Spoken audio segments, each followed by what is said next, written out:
इस वीडियो को स्किप मत करना, क्योंकि ये कोई कहानी नहीं है। मुंबई के इस घर में जो रात 12:17 पर होता है, उसका जवाब आज तक किसी के पास नहीं है। मुंबई के बाहरी इलाके में बनी एक बड़ी रिहायशी बस्ती, जहाँ एक ऐसा बंगला जो सूरज ढलते ही अपना स्वभाव बदल देता है। इसी बंगले में रहने आए थे राहुल और नेहा। शादी का नया घर, नई शुरुआत।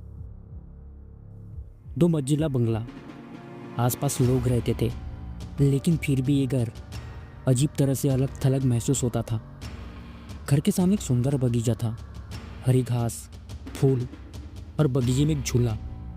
दिन में वही झूला खुशियों का हिस्सा लगता था, लेकिन रात में वही झूला डर की शुरुआत बन जाता था। राहुल रोज दफ्तर जाता था, सुबह निकलता, शाम को लौटता, और नेहा दिन भर घर में अकेली रहती थी। नेहा के साथ घर में था एक पालतू कुत्ता, नाम था जैक। जैक शांत था, वफादार था, लेकिन उस घर में आने के बाद उसका व्यवहार बदलने लगा। पहले हफ्ते तक सब ठीक था। 8वें दिन जैक ने बगीचे में जाना बंद कर दिया। वो बगीचे के दरवाजे के पास खड़ा होकर खाली जगह को घूरता और बिना किसी वजह घुर्राने लगता।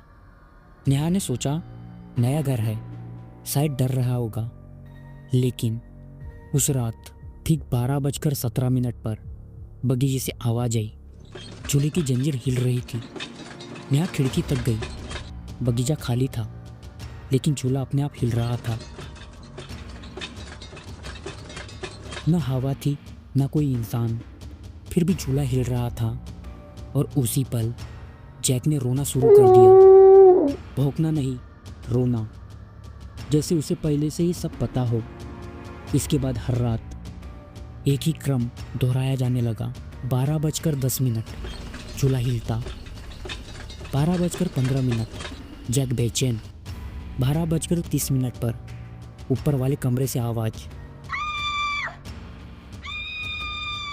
ऊपर एक कमरा था जिसे मकान मालिक ने कहा था सिर्फ सामान रखने के लिए, लेकिन रात में उसी कमरे से धीमी फुसफुसाहट सुनाई देती।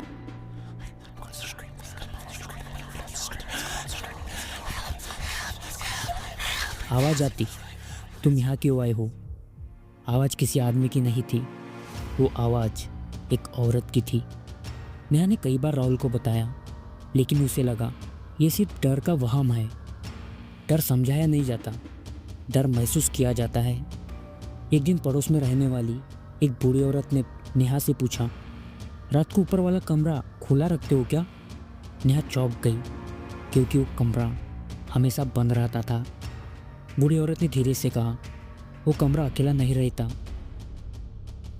राहुल ने सच्चाई जानने की कोशिश की।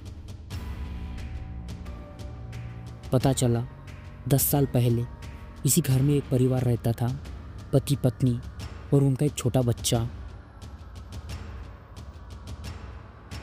एक रात पत्नी और बच्चे की रहस्यमय मौत हो गई, और अगली सुबह पति उस ऊपर वाले कमरे में लटका हुआ मिला। मौत का कारण आज तक पता नहीं चला। इसके बाद घर में रहने वाली हर चीज और ज़्यादा डरावनी होने लगी। नेहा को बच्चों की हंसी सुनाई देती, रसोई में कदमों की आवाज और शीशे में अजीब हरकत। एक रात ऊपर वाले कमरे का दरवाजा अपने आप बंद हो गया।